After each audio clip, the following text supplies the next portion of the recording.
gonna take your rough side of Velcro, that's the scratchy side, and put it right there on the edge, towards the top. It's kind of off-centered, closer to the top than to this unfinished section here.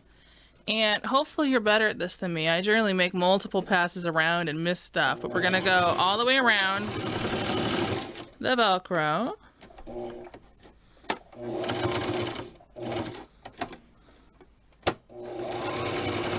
I could tell I just missed some right there. It's right on the edge of it. You do this with the camera in your face. It's hard, I can't even see my hands. And I'm going my second pass around here.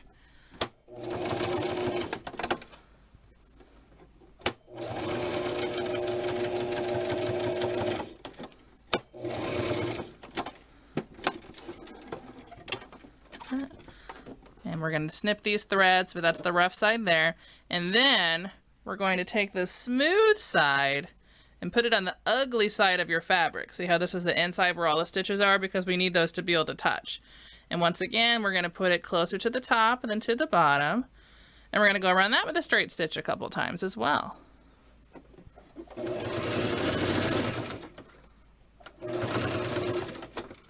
I am making these for my little girl for Christmas. Although I don't know how much of a surprise it is, because she snuck down here wondering why all her Barbies were gone. And I said that she has to forget by Christmas. We'll see if that happens. I guess not every present has to be a surprise. So these are great homemade present options. It doesn't have to be Christmas. It could be birthdays or Valentine's if you want to do something special for that. Whatever you do special little presents for. Maybe incentives in your prize tub. And we're going to snip all those threads again. We've got it. I just Velcroed it in back. Woohoo! And now we're going to figure out exactly where these straps are going to lie. And they're going to go right in here. Ah!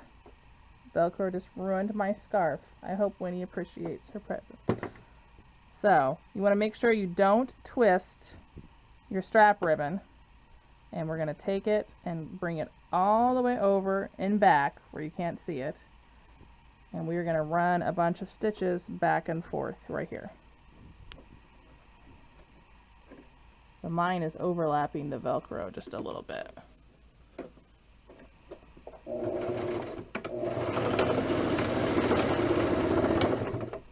Lots of back and forth.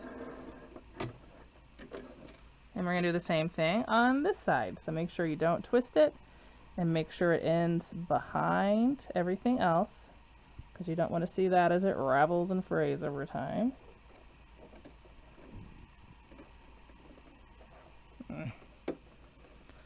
Big fingers, little clothes, bad combination. That was tricky.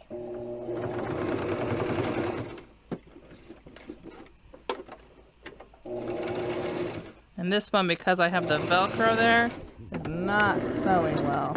I might have to flip it over now that I've got it started. Oh yeah, it gave me a nice little knot that I need to cut off now. But I've got it pinned enough in place that I can sew from the top. These rough Velcro things, your sewing machine, the treader feet, do not like it. So I'm going to sew from the top, right in that area.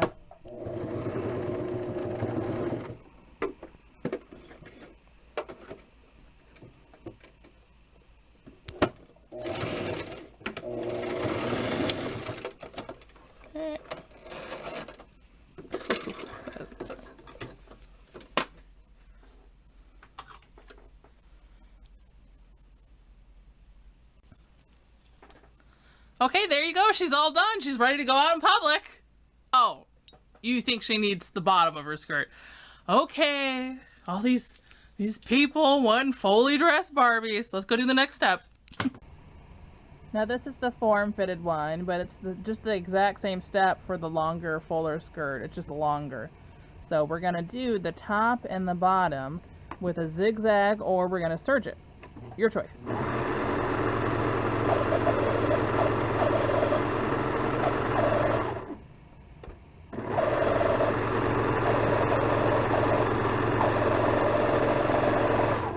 top and the bottom. Leave the sides alone for right now.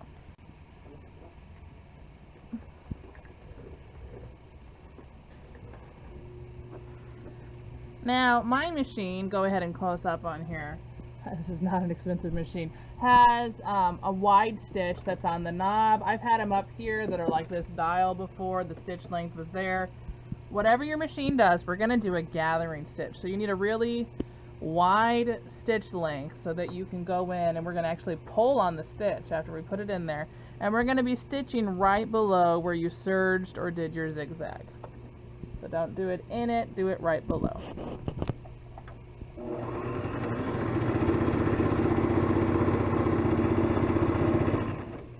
One of the benefits to the wide stitch, it's super fast. Wouldn't recommend it for your normal sewing and whatnot though. Okay, so now we're going to find the end. Got lots of threads here. One of the threads, be gentle when you pull, but one of your threads, when you pull on just one thread, don't pull on the front and back thread, but one of the threads, when you pull on it, you're able to start gathering, slowly pinching that along. So hold the one thread and slide along. And do the same thing from this side. So see how there are two threads? One of them when I pull doesn't do anything. One of them when you pull, you can start to move it. Okay. Now we're going to hold this up next to our top piece. So the pretty side of the fabric is facing me for the skirt. In the bodice, I'm going to turn it upside down with the pretty sides touching. And you want to work your gather until you've got like that much, like a quarter of an inch, somewhere between a quarter and a half of an inch hanging out of your bodice area, or to the side of your bodice area. And you want to stop moving your pin cushion around because you know that you need it. Why do you keep moving it? Oh wait, that was just me. And then I'm going to match up this other side, same thing, somewhere between a quarter and a half of an inch to the side here beyond the bodice, because we got to leave some booty room for Barbie. She's got some booty we got to get past here. And you can see I have gathered too much if it's not laying flat like that. So I'm going to very gently try to open that. I'm going to undo this pin on this side. I've got too much gathered there. Oh, I think that did it. So it's not too much of a gather. This is the more form-fitted skirt.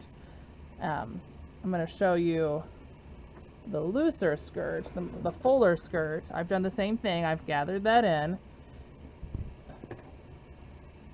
And this one's not as far along. I was doing it in different steps. We're going to lay the pretty sides to pretty sides. And you can see there's just a lot more of the material. So you got to make sure that you're getting it flat so that you can sew. And we're going to put a pin in here.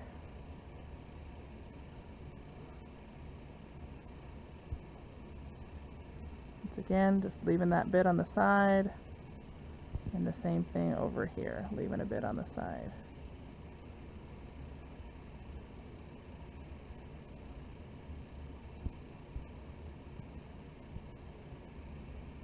Okay, and then we're going to do the same thing in the middle. It's not going to lay flat as well because there's more material, but it should be able to touch all the way across. I've had this where I've sewn it and I totally I opened it up and I had missed a bunch of stuff and I just made the dress a little bit shorter. You go across it again. At this point, you can see that this one is much fuller. This one's a lot thinner. And they're really the same instructions from this point on. This one's going to be harder to sew through. You got to be really slow and careful with all those layers. So this one, we're going to do a straight stitch. Make sure you go to the left of all of your zigzagging and serging.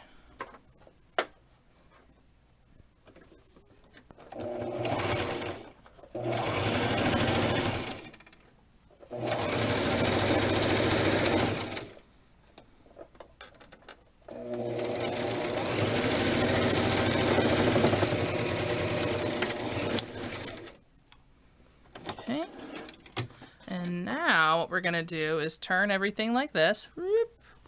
And we're going to do, oh, this is the thing to look for. I don't like how that looks. I'm actually going to sew again. See how you can see my gathering stitch there? I'm going to sew again, and I'm going to go from this side and make sure I get beneath all of that this time.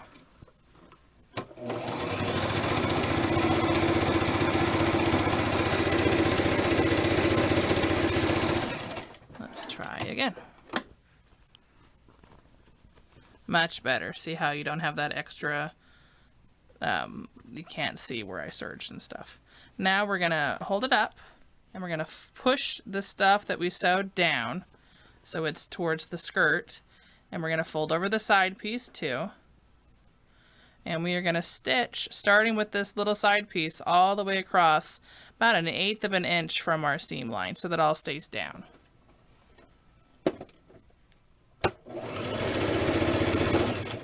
So you can see I'm on this side of the seam about 1/8 of an inch down.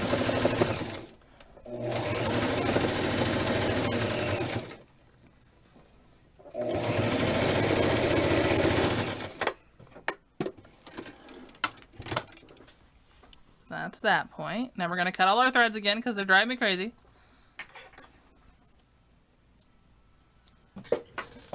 Okay, we're done. We've got all that sewn, and now what we're going to do is come back over here to the serger or your zigzagger, and I'm going to go down the sides.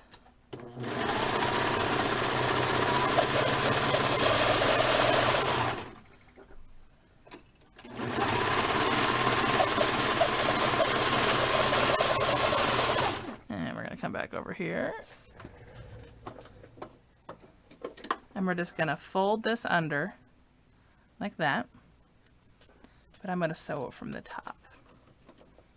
It doesn't really matter, but that's what I'm gonna do.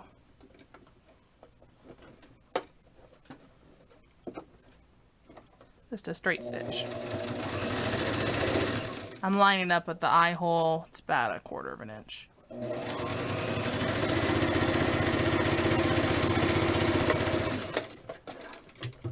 So do the same thing to the other side. Now that we've got those sides done, we're going to turn up the bottom like that, and we're going to go all the way across the bottom, about 1/4 of an inch. I'm going to line up there.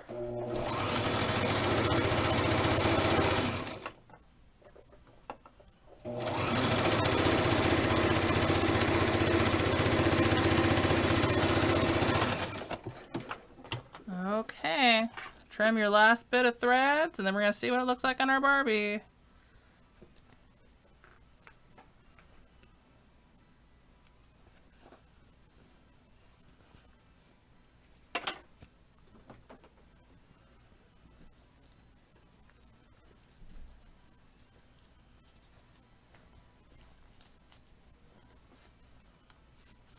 Ta-da! Now, if you feel like things might get a little too breezy for Barbie, you can use the same technique we did up here with the Velcro cutting guide and easily put in another piece at some point down there. But my daughters don't seem to keep the clothes long enough on for Barbie to get a breezy moment. Okay, I'm going to finish up the pink one and we'll see what they both look like. Oh no! You caught me playing with my Barbies again! I wish. I never get to play with Barbies anymore.